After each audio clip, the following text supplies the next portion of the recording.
As propriedades que cedo ou tarde estão destinadas ao jardim zoológico ainda dirigem a nossa vida, e as pessoas têm medo de renunciar a elas, mesmo em pensamento, porque sentem que, se as perderem, não restará nada. E o pior disso é que, na maioria dos casos, estão absolutamente certas. Voltemos, porém, ao momento em que o primeiro homem, Adão e Eva, saiu do laboratório e surgiu na Terra. A primeira humanidade não podia iniciar nenhuma cultura. Ainda não havia nenhum círculo interior para ajudá-la, para guiar os seus primeiros passos. E o homem teve que receber ajuda dos poderes que o criaram. Esses poderes tiveram que fazer o papel que mais tarde seria desempenhado pelo círculo interior. A cultura teve início, e como o primeiro homem ainda não tinha o hábito de errar, nem a prática das maldades, nem a lembrança da barbárie, a cultura se desenvolveu com extraordinária rapidez. Além disso, essa cultura não desenvolveu aspectos negativos, mas apenas aspectos positivos. O homem vivia em plena comunhão com a natureza, via as propriedades internas de todas as coisas e seres, compreendia essas propriedades e dava nomes a tudo, de acordo com as suas propriedades. Os animais lhe obedeciam, ele estava em constante contato com os poderes superiores que o tinham criado. E o homem ascendeu a grandes alturas e o fez com grande rapidez, porque sua ascensão não cometeu nenhum erro, mas a sua incapacidade de errar e a falta da prática disso, se por um lado acelerava o seu progresso, por outro, o expunha a grandes perigos, porque acarretava a incapacidade de evitar os resultados dos erros, que, apesar de tudo, continuavam a ser possíveis. Finalmente, o homem cometeu um erro, e cometeu quando já havia alcançado uma grande altura. Esse erro consistiu em começar a considerar que se achava mais alto do que realmente estava. Pensou que já sabia o que era bom e o que era mal. Acreditou que por si mesmo podia dirigir e guiar a sua vida sem a ajuda do exterior. Esse erro podia possivelmente não ter sido tão grande. Os resultados podiam ter sido corrigidos ou alterados, se o homem tivesse sabido lidar com as consequências do seu erro. Este começou a crescer, a assumir proporções gigantescas, até começar a se manifestar em todos os aspectos da vida do homem. O homem começou a cair, a onda baixou. O homem rapidamente desceu ao nível de onde partira, com o pecado original a mais. E depois de um período estacionário, mais ou menos longo, a penosa ascensão com a ajuda dos poderes superiores novamente começou. A única diferença era que, dessa vez, o homem tinha a capacidade de cometer erros, tinha um pecado. E a segunda onda de cultura começou com o fraticínio, com o crime de Caim, que se colocou como uma pedra angular da nova cultura. Contudo, ao lado do karma do pecado, o homem tinha adquirido uma certa experiência pelos seus erros iniciais, e quando, portanto, o momento do erro fatal se repetiu, nem toda a humanidade o cometeu. Houve um certo número de pessoas que não cometeu o crime de Caim, que não se colocou de acordo com ele de forma alguma, ou dele tirou algum proveito. A partir daí, os caminhos dos homens divergiram. Os que cometeram o erro começaram a cair até chegar ao nível mais baixo. Mas no momento em que começaram a precisar de ajuda, aqueles que não caíram, isto é, os que não cometeram o erro, puderam então dar essa ajuda. É este, em resumo, o esquema das primeiras culturas. O mito de Adão e Eva é a história da primeira cultura.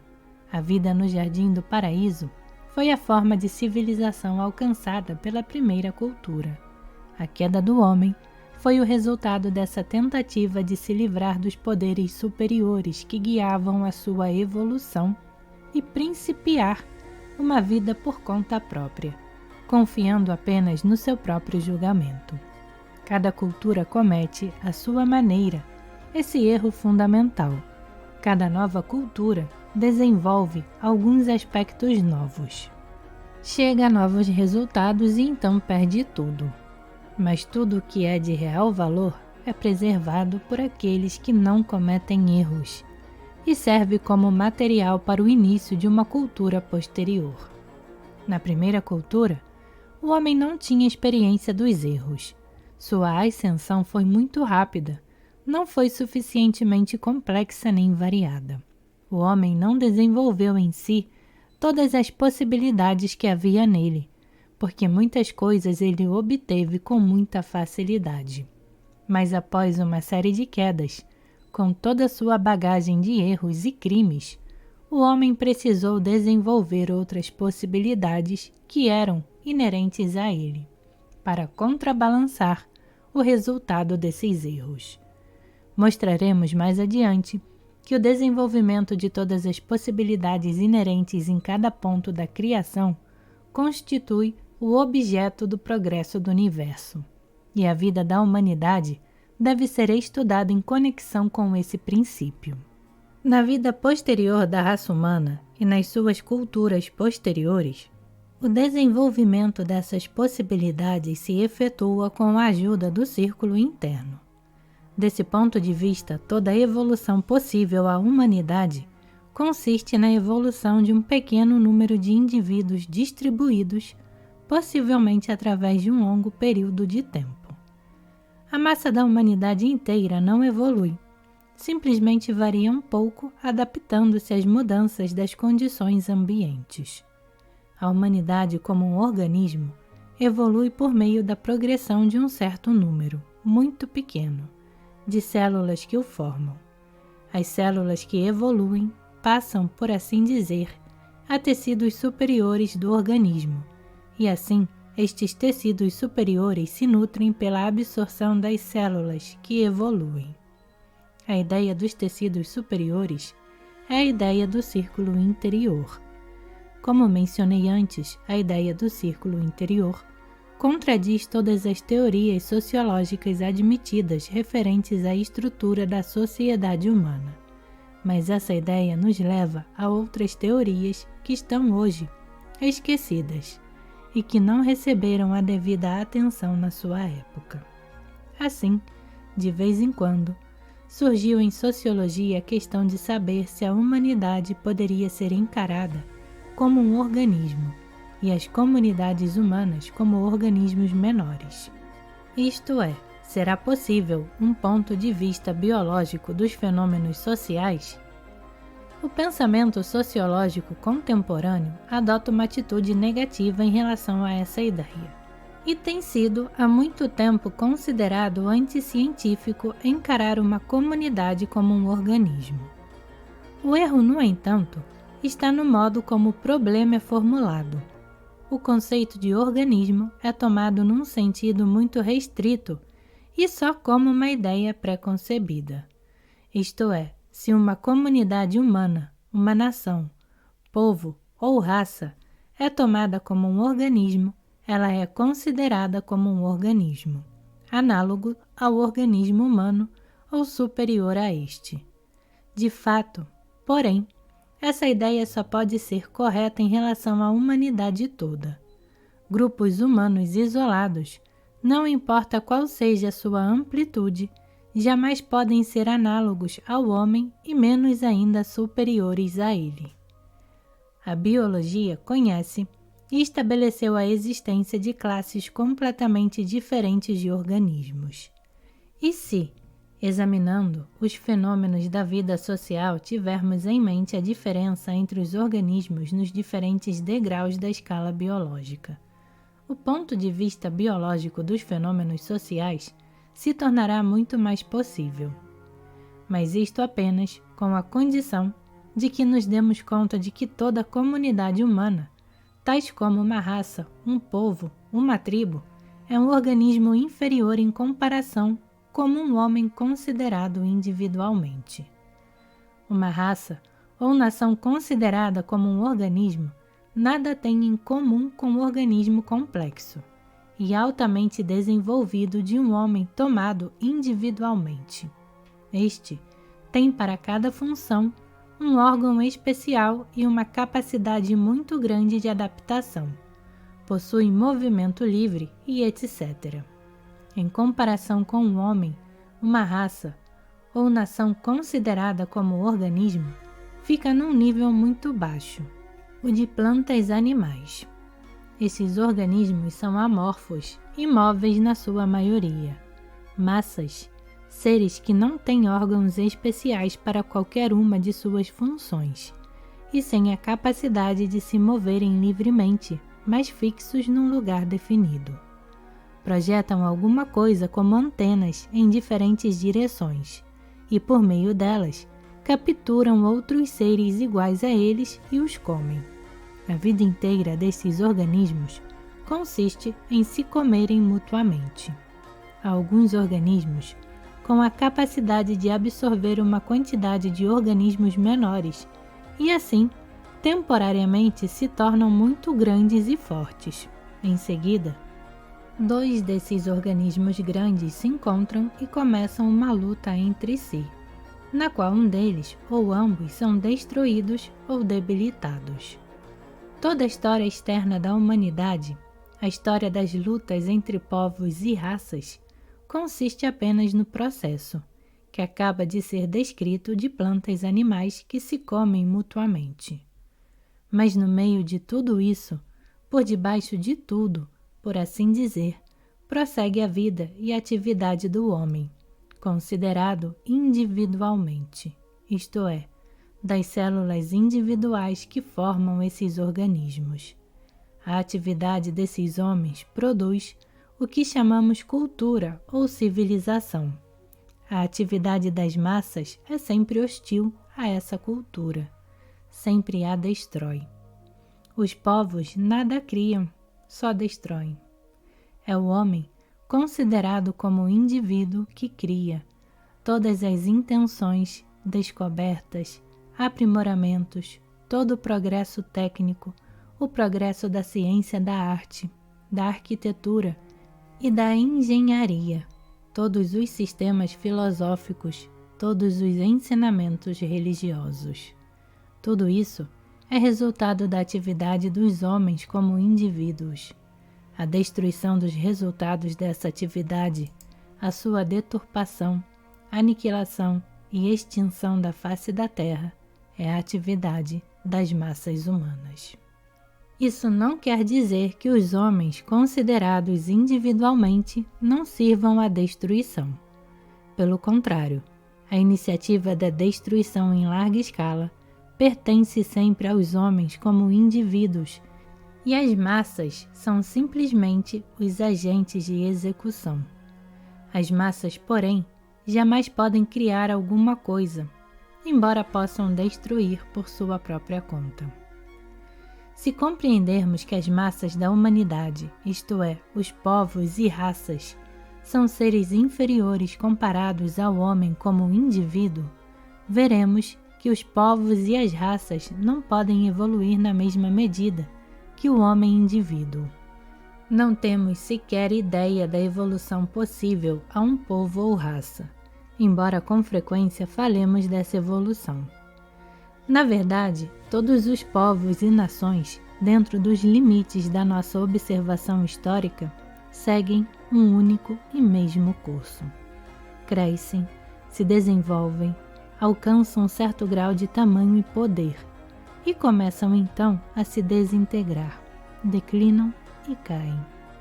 Finalmente desaparecem completamente e se tornam partes componentes de um outro ser igual a eles.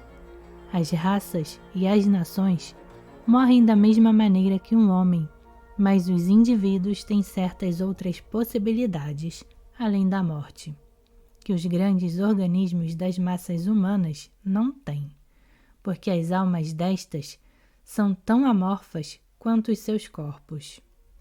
A tragédia do homem como indivíduo reside no fato de que ele vive, por assim dizer, dentro da massa densa desse ser inferior, e toda sua atividade está a serviço das funções puramente vegetativas desse cego organismo gelatinoso. Ao mesmo tempo, a atividade individual consciente do homem, os seus esforços no domínio do pensamento e do trabalho criativo, caminham em direção contrária a estes grandes organismos, a despeito deles e em desobediência a eles. É claro, contudo, que não seria verdadeiro dizer que toda a atividade individual do homem consiste numa luta consciente contra esses grandes organismos. O homem é conquistado e feito escravo, e ocorre muitas vezes que ele pensa estar servindo e dever servir a esses grandes seres, mediante sua atividade individual. Mas as manifestações superiores do espírito humano, as atividades superiores do homem, são totalmente desnecessárias aos grandes organismos.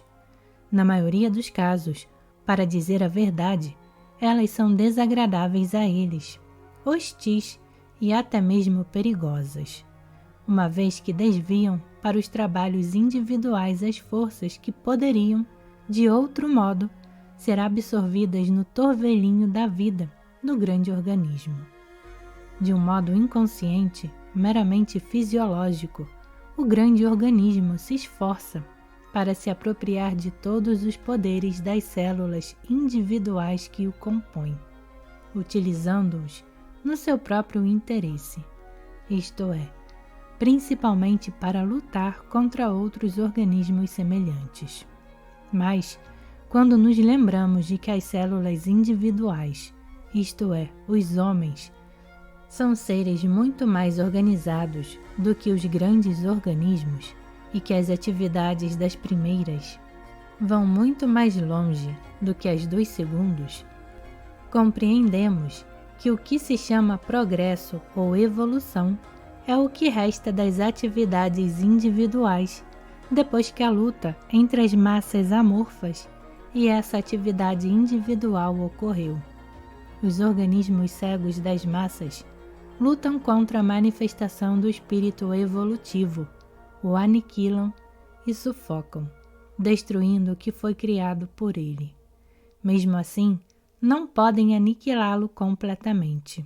Algo permanece, e é isso que chamamos progresso ou civilização.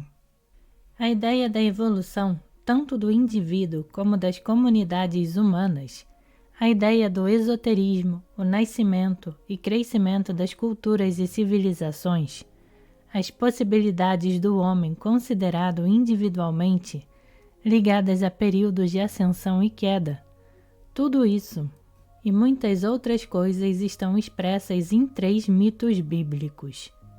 Esses 3 mitos não se encontram unidos na Bíblia, estão separados, mas na realidade expressam uma só e mesma ideia, e se complementam mutuamente. O primeiro é a história do grande dilúvio e da Arca de Noé. O segundo é a história da Torre de Babel, da sua destruição e da confusão das línguas. E o terceiro é a história da destruição de Sodoma e Gomorra, da visão de Abraão e dos 10 homens justos, por amor de quem Deus concordou em poupar as 2 cidades, mas que não puderam ser encontrados lá. O grande dilúvio é uma alegoria da queda da civilização, da destruição da cultura.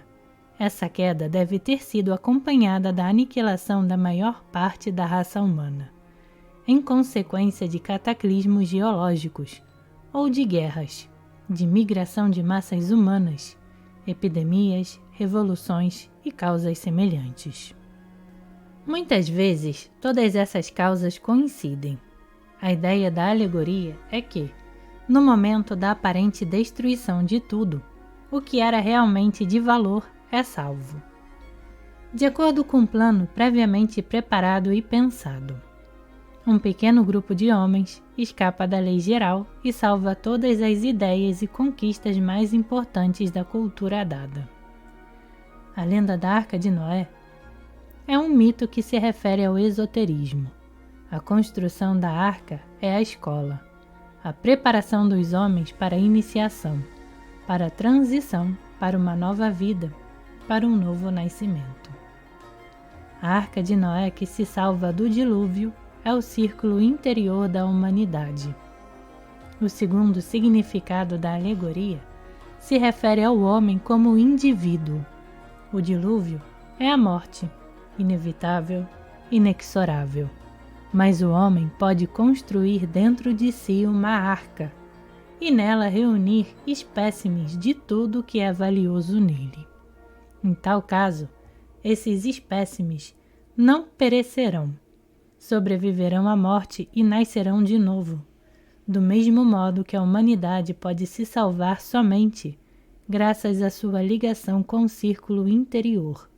O homem pode alcançar a salvação pessoal apenas por meio de uma união com o seu próprio círculo interno, isto é, mediante a sua ligação com as formas superiores de consciência. E isso não pode se fazer sem a ajuda externa, isto é, sem a ajuda do círculo interior. O segundo mito da Torre de Babel é outra versão do primeiro. Este, porém, fala de salvação, isto é, dos que serão salvos, ao passo que o segundo fala apenas de destruição, isto é, dos que perecerão. A Torre de Babel representa a cultura. Os homens sonham construir uma torre de pedra cujo teto chegue até o céu, criar uma vida ideal na Terra. Creem nos métodos intelectuais, nos procedimentos técnicos, nas instituições formais. Durante muito tempo, a torre sobe cada vez mais na superfície da Terra, mas chega, infalivelmente, o momento em que os homens deixam de se compreender mutuamente, ou melhor, percebem que nunca o fizeram. Cada um deles compreende, ao seu modo, a vida ideal na Terra. Cada qual quer levar a cabo as suas próprias ideias. Cada um quer realizar o seu próprio ideal. Este é o momento em que começa a confusão das línguas. Os homens deixam de se compreender mutuamente, mesmo nas coisas mais simples. A falta de compreensão provoca discórdias, hostilidade, luta.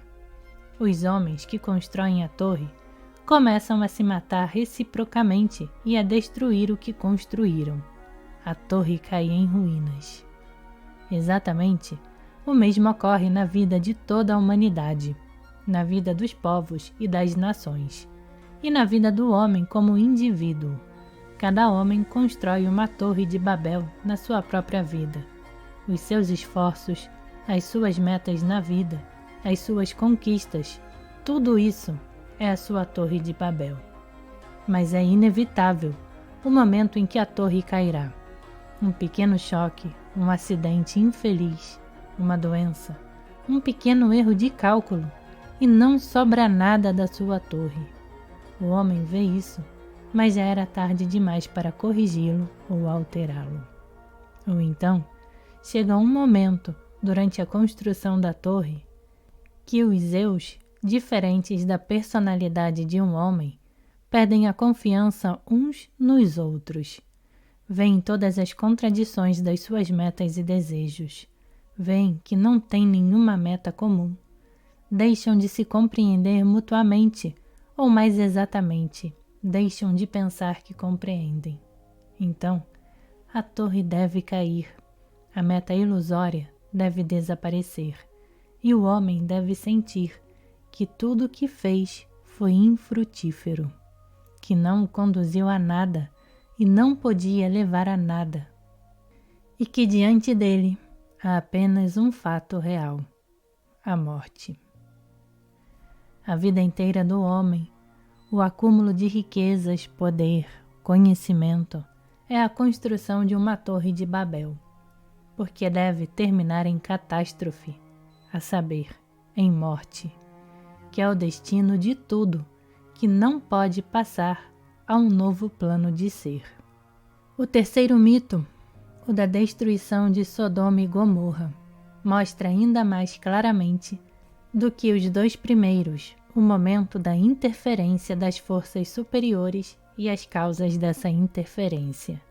Deus concordou em poupar Sodoma e Gomorra, graças a 50 homens justos, graças a 45, a 30, a 20, finalmente a 10. Mas não puderam ser encontrados 10 homens justos, e as 2 cidades foram destruídas. A possibilidade de evolução fora perdida. O grande laboratório pôs fim à experiência fracassada, mas Lot e a sua família foram salvos. A ideia é a mesma dos outros 2 mitos, mas enfatiza, de modo especial, a disposição da vontade diretora de fazer todas as concessões possíveis enquanto houver a esperança de realização dos objetivos fixados para os seres humanos.